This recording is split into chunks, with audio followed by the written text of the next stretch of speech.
सर्वांना नमस्कार. मी ॲस्ट्रोतृप्ती. आज आपण जाणून घेणार आहोत दीप अमावस्येचं महत्त्व, दीपपूजनाची योग्य पद्धत आणि दीप अमावस्येला कोणती विशेष उपासना करावी, कणकेच्या दिव्यांनी मुलांना का ओवाळतात, या दिवसाला दीप अमावस्या म्हणावे की गटारी अमावस्या म्हणावं, हे आपण या व्हिडिओमध्ये समजून घेणार आहोत.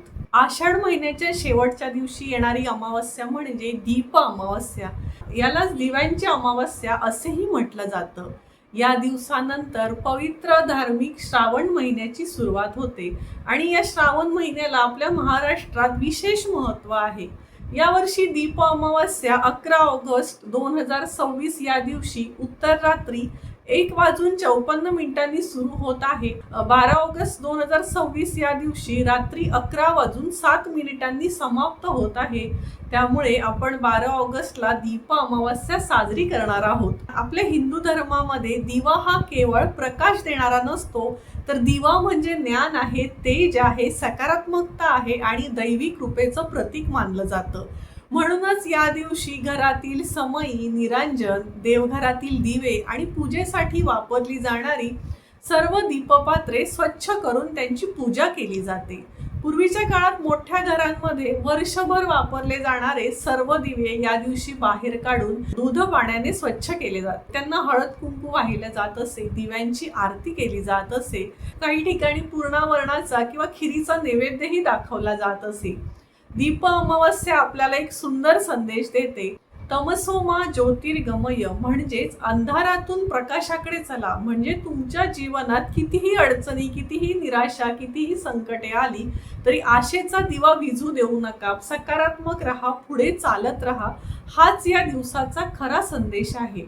पण आपण आत्ताचा काळ पाहिला, आजकाल पाहिला तर या दिवसाला गटारी अमावस्या असं म्हटलं जातं. पण आपण सर्वांनी विचार करावा की प्रकाश, संस्कार आणि भक्तीचा संदेश देणाऱ्या या पवित्र दिवसाला आपण कोणत्या नावाने ओळखायला हवे.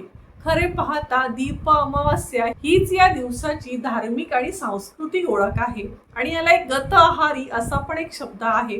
पूर्वी काही कुटुंबामध्ये श्रावण महिन्यात पूर्ण शाकाहार पाळण्याची परंपरा होती. त्यामुळे श्रावण सुरू होण्यापूर्वी काही जण मांसाहार करत असे. मात्र ती एक सामाजिक प्रथा होती, धार्मिक सण नव्हता. दुर्दैवाने कालांतराने दीपपूजनापेक्षा या प्रथेला अधिक प्रसिद्धी मिळू लागली. पण या दिवसाची आपण ओळख विसरता कामा नये, कारण याचं महत्त्व खूप आहे.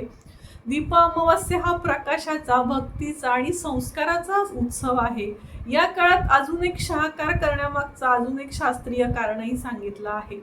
पावसाळ्यात अनेक दुर्मिळ आणि पौष्टिक भाज्या उपलब्ध होतात. पावसाळ्यामुळे आपली पचन संस्था वीक झालेली असते. सात्विक आहाराचं पचन मांसाहाराच्या तुलनेने चांगलं होतं. शरीराला आवश्यक पोषक घटक मिळतात आणि पचन संस्थेलाही विश्रांती मिळते.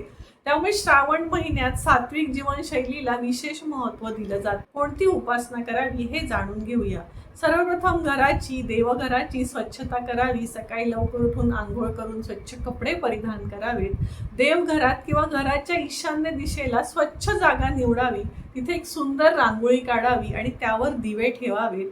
दिव्यांना हळद कुंकू, अक्षता आणि फुलं वाहून त्यांची विधिवत पूजा करावी. त्यानंतर सर्व दिवे प्रज्वलित करावेत आणि मनोभावे शुभं करोति कल्याणम ही प्रार्थना म्हणावी. दिवा हा लक्ष्मीचे आणि मंगलतेचे प्रतीक मानला जातो. त्यामुळे दिव्यासमोर शांतपणे बसून साधना करणं अत्यंत शुभ मानलं जातं. त्यानंतर घरात जितके दिवे लावले असतील तितक्या वेळा दिव्यांसमोर बसून श्रीसूक्त पठण करावं आणि 16 वेळा तर नक्की करू शकता. श्रीसूक्त येत नसेल तर लक्ष्मी अष्टक म्हणावं. तेही म्हणता येत नसेल तर यूट्यूबला ही स्तोत्र सर्च करा आणि घरात लावा, वाचून म्हणा, पण म्हणा. आणि हेही करणं शक्य नाही तर सरळ श्री लक्ष्मी मातेचा जप करू शकता. विशेषतः ओम श्रीम श्रीये नमः, ओम श्रीम ह्रीम श्री महालक्ष्मी नमः किंवा ओम श्रीम ह्रीम श्रीम कमलवासिन्ये नमः यापैकी कोणत्याही एका मंत्राचा किमान 7 माळा जप करणं या दिवशी आवश्यक आहे. श्रद्धेने केलेला हा जप घरात सकारात्मक ऊर्जा निर्माण करतो अशी धार्मिक मान्यता आहे.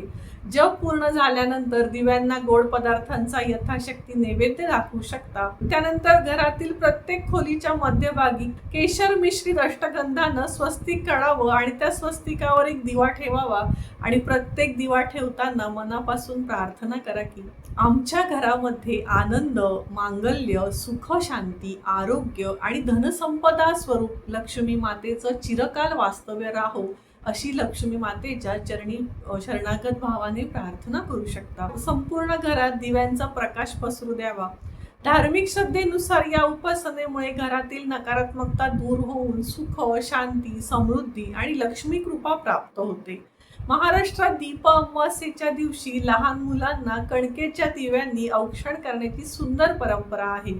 गव्हाच्या कणकेचे छोटे दिवे तयार करून त्यामध्ये तूप किंवा तेल घातलं जातं, त्यानंतर मुलांचं औक्षण केलं जातं। यामागील सुद्धा एक सुंदर भावना आहे। मुलांच्या आयुष्यात आरोग्य, ज्ञान, समृद्धी आणि दीर्घायुष्य लाभावं अशी प्रार्थना केली जाते।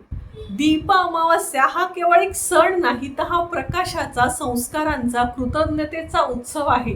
म्हणून यावर्षी ह्याला गटारी न म्हणता हॅपी गटारी म्हणण्याऐवजी शुभ दीप अमावास्या आणि त्या लक्ष्मी मातेला शरण जा। शुभ दीप अमावास्या, दीपज्योती नमस्तुते।